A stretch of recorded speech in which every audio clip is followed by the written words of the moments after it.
अरे यार, मला परत चेक केलं पाहिजे. नाही चेक केलं तर मला कसं तरी होतंय.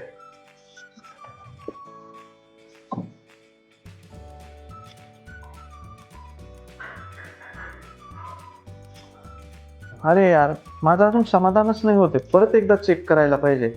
लॉक आहे की नाही नक्की? लॉक आहे. असं खूप लोकांचं होतं. जसं की आता दरवाजा लावला आणि एकदा चेक करून समाधान नाही झालं. पुन्हा पुन्हा चेक करायची इच्छा झाली. याला सतत शंका येणं आणि ती निरसन करण्यासाठी पुन्हा पुन्हा एखादी गोष्ट रिपीट करणं असं आपण म्हणतो. हा एक प्रकारचा आजार आहे. Obsessive compulsive disorder, OCD. अशाच पद्धतीच्या वेगवेगळ्या गोष्टी यामध्ये होतात.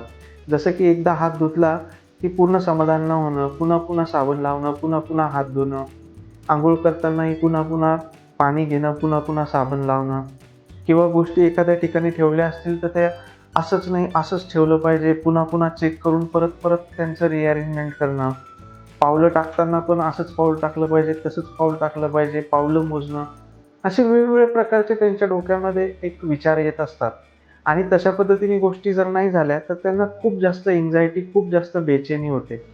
आणि ती बेचैनी घालवण्यासाठी ते पुन्हा पुन्हा गोष्टी चेक करतात किंवा क्रिया परत परत करतात. शंका येणं याला ऑब्सेशन्स म्हणतो आणि पुन्हा पुन्हा क्रिया करणं याला कंपल्शन्स म्हणतो. तर हा आजार एखाद्या व्यक्तीच्या जीवनातला दिवसभरामधला खूप वेळ घालवतो आणि त्यामुळे त्या व्यक्तीला बाकी कामं करणं अवघड होतं.